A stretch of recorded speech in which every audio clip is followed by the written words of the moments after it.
அன்பான தேவ ஜனமே, விக்டரி காஸ்பல் சர்ச் விடுதலையின் சுவிசேஷ சபை வழியாய் உங்களுக்கு கிருபையும் சமாதானமும் உண்டாவதாக. இன்று தேவன் உங்களுக்கு தரும் ஆவிக்குரிய மன்னா என்ன அப்படின்னா, சங்கீதம் 25ஆம் சங்கீதம் 4ஆம் வசனம்.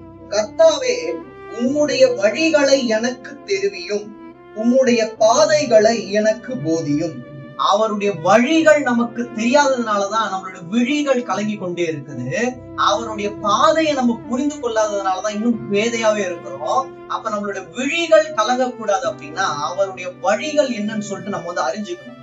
அதை அறிகிற அறிவு வேணும்னா ஆவியானவர் இருதயத்துக்குள்ள வாசம் செய்யறது ரொம்ப ரொம்ப முக்கியமானது. இரண்டாவது, அவருடைய பாதையை நீங்கள் அறிந்து கொள்ள வேண்டுமானால் நீங்க எப்படி இருக்கணும்? ஞானவான்களா இருக்கணும்.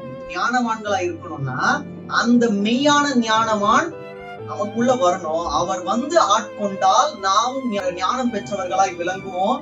அப்பொழுதுதான் அவருடைய பாதைகள் செவ்வையான பாதை, செம்மையான பாதைன்னு சொல்லிட்டு நாம் அறிந்து வாழுவோம். அதனால தேவனுடைய வழியையும் அவருடைய பாதையையும் அறிந்து புரிந்து ஆவியின் வழி நம்ம நடப்போமே ஆனால் தேவன் நம்மளுடைய வழிகளையும் நமது ஒரு பாதையையும் செவ்வாய்ப்படுத்த வல்லவராய் இருக்கிறார். ஆமென்.